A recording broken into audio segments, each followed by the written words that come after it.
Wait wait आगे ये वीडियोটা দেখে নিন।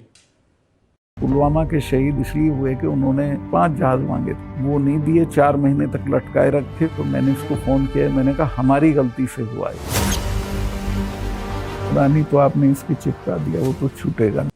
দেখলেন এই ভিডিওতে যে ভদ্রলোক রয়েছেন তিনি হচ্ছেন সত্যপাল মল্লিক।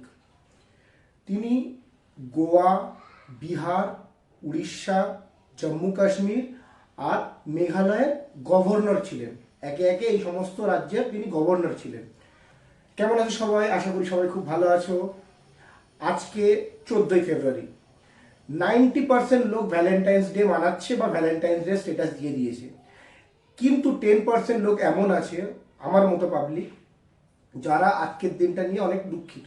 কারণ 2019 সালে আজকের দিনে পুলওয়ামা অ্যাটাক হয়েছিল এবং ভারতবর্ষের সেনাবাহিনীর উপর মানে খুব বাজেভাবে এই হামলাটাকে আমরা মনে করি এবং এটাকে একটা কালো দিন হিসেবে আমরা স্মরণ করি। কিন্তু এই যে অ্যাটাকটা হয়েছিল, এই অ্যাটাকটা কি আদৌ রোধ করা যেত? সেই নিয়ে তৎকালীন 2019 সালে কাশ্মীরের যিনি গভর্নর ছিলেন তিনি কি বলছেন সেটাই আপনাদের এই ভিডিওতে দেখাচ্ছি। তিনি বলছেন যে এই ঘটনার 4 মাস আগে 5খানা জাহাজ চাওয়া হয়েছিল, মানে 5খানা হেলিকপ্টার বা উড়োজাহাজ যা হোক একটা চাওয়া হয়েছিল সেনাবাহিনীদেরকে শিফট করার জন্য, কারণ তারা জানতো যে তাদের উপরে একটা হামলা হতে পারে। সেই 5খানা জাহাজ চেয়ে তারা 4 মাস ওয়েট করেছিল, কিন্তু আমাদের সেন্ট্রাল গভর্নমেন্ট তথাকথিত মোদি গভর্নমেন্ট সেই জাহাজটা প্রোভাইড করায়নি এবং তারা বাধ্য হয়েছিল 4 মাস পরে রাস্তা দিয়ে স্থলপথে যেতে এবং তাদের উপর অ্যাটাক হয়।